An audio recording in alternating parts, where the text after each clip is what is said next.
Hey there, Grumpy Old Fart here. Be sure to check me out over on Rumble. There you'll find all of my stuff from YouTube, plus my political and social commentary and weekly current events, which YouTube frowns on. Links to my Rumble channel, as well as my other YouTube channels, and links to let you order my books are in the description of this video.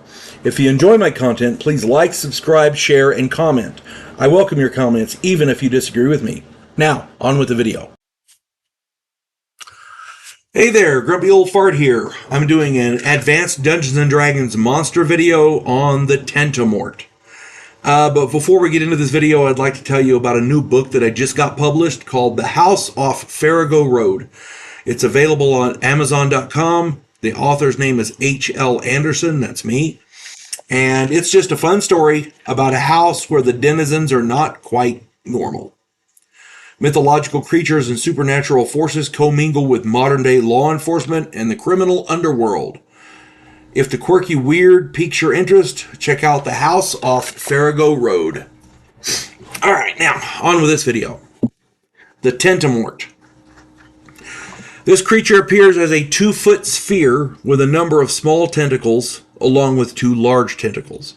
The small tentacles are lined with suckers which allow the creature to attack itself to almost any surface, and it can move across that surface. It moves rather slowly, but it can move across the surface. Any surface, walls, ceilings, floors, whatever. The large tentacles are the dangerous ones. The Tentamort can be found on page 86 of the Advanced Dungeons & Dragons Fiend Folio. Be sure to read through the description very, very carefully before you use it in your game. This thing has some weird abilities, and it's better to know before you run them. Make sure it fits your game. The first of the large tentacles is a constrictor. It lashes victims as a whip for 1d6 damage on an attack roll of 2 or greater than that required to hit.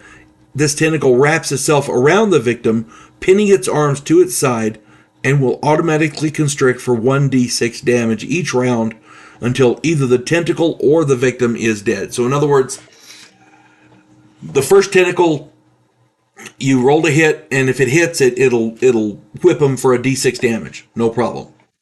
If it rolls 2 better than what's required to hit, or if it rolls a crit, so say it needs a 15, right?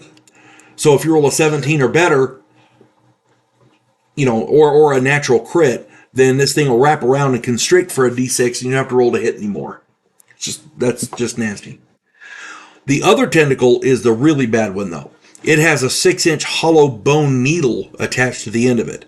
This tentacle whips and wraps up victims as the first one does. However, instead of constricting it, when it wraps them up, instead of constricting, this one stabs the victim with that bone needle. And that bone needle is nasty. It paralyzes the victim unless the victim makes a savings throw versus paralyzation. The Tentamort then injects a saliva-like substance through the needle over a 2-round period. And this is just for a man-sized victim, it takes 2 rounds. For smaller victims like halflings, it takes half that length, that time. For larger victims, it takes twice as long or more. This substance softens the victim's internal organs, which are then sucked out through the bone needle. Yeah, this is just nasty. Because one of the nastiest parts about this is it doesn't matter how many hit points a person has. It kills them. It takes a couple of rounds. Boom, and you're done. Killing this tentacle during injection. A man-sized victim will die after 2 rounds of this suction. So if a guy's got 100 hit points, 2 rounds, he's dead. Still. Okay. Killing this tentacle during injection is good, but the victim must then be saved with a cure disease spell within an hour, or he will still die. Once the complete dose has been delivered, only a heal spell or a regenerate spell followed by a cure wound spell will save the victim. So even if you kill off the Tentamort or destroy the tentacle that's injecting him, you still have to take steps, and they're pretty hefty steps. Regenerate and cure wounds. So, one of the most dangerous aspects of this creature is They travel in packs. Up to 10 of them can be present. Can you imagine fighting 10 of these things with a group of 8 player characters. That would suck. Now, years ago, I was playing in my friend Gerald's game. None of us knew what a Tentamort was. And one of these things injected our wizard with a complete dose before we were able to kill it. An hour later, our wizard still died because we had no idea what was going on. We didn't know that it injected him with this stuff, and he ended up dying anyway. It was crazy.